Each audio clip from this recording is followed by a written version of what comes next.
Well, there's breaking news coming in at this hour. 37-year-old man has been shot by federal immigration officers in Minneapolis in the United States. Now, we're also learning information that the man has died and a hospital record proves the same.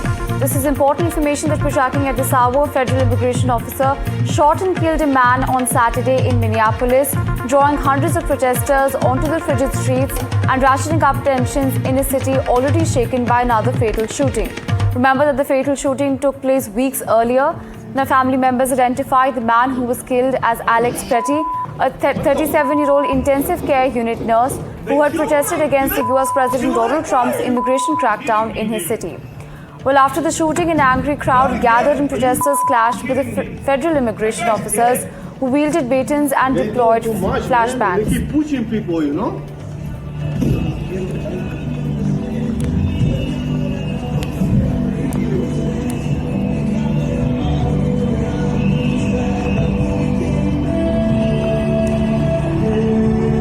On this, we have senior journalist Dr. Kwati joining us from Los Angeles. Dr. Kwati, we're learning of a devastating piece of information coming in from the United States, especially Minneapolis, where there has been another shooting in which a 37-year-old nurse has been killed. Walk us through the details. What exactly happened?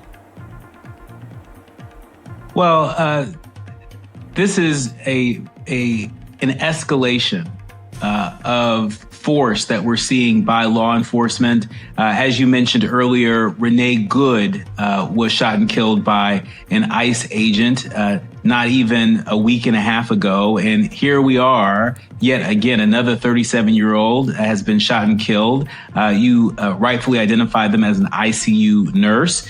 And it's worth noting that just hours after federal agents shot and killed Alex Petty, we saw the Trump administration officials calling the deceased a, quote, would-be assassin and blamed Democrats for siding with, quote, unquote, terrorists.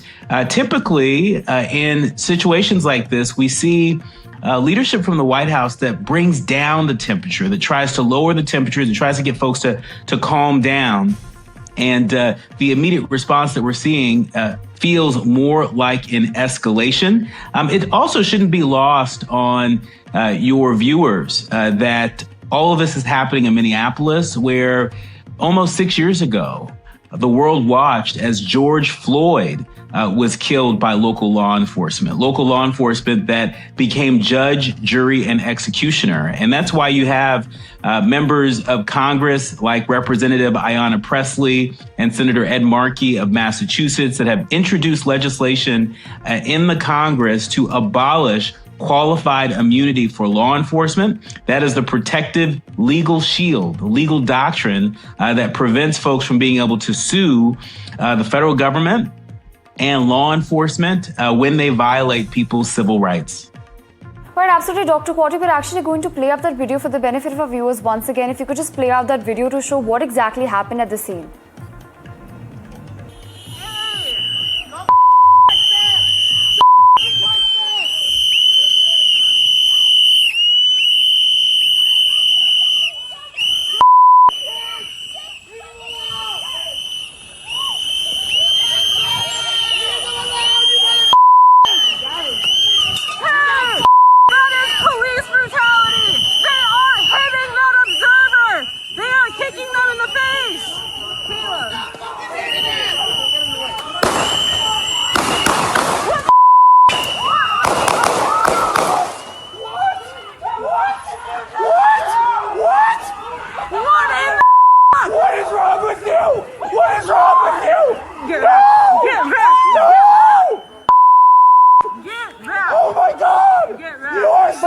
Coming back to you, these are of course devastating visuals coming in from Minneapolis. Of course, we are seeing people screaming and shouting, and that's obviously an understood reaction given that what was happening in front of them was devastating.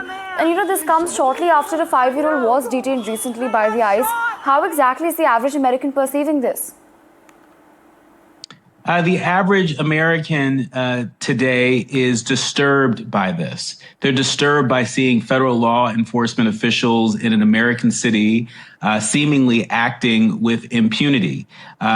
In just the immediate moments afterwards, we're seeing folks from our federal government, leadership from the White House that seems to be unmoved by this, saying that the deceased was a would-be assassin. There has not been any formal investigation. There certainly has been no independent investigation. And so the fact that leadership from the White House would say such a thing in the early moments after this heinous killing on video, it shocks the conscience. And there are folks mobilizing, not just in Minneapolis, but we're seeing protesters mobilize across the United States in protest to what's happening in Minneapolis and too many American cities. Look, we just had an election in 2024 where clearly a number of Americans believed that we needed to get our immigration under control. There are a number of folks that understood that the president and his administration intended to launch the biggest mass deportation campaign in American history.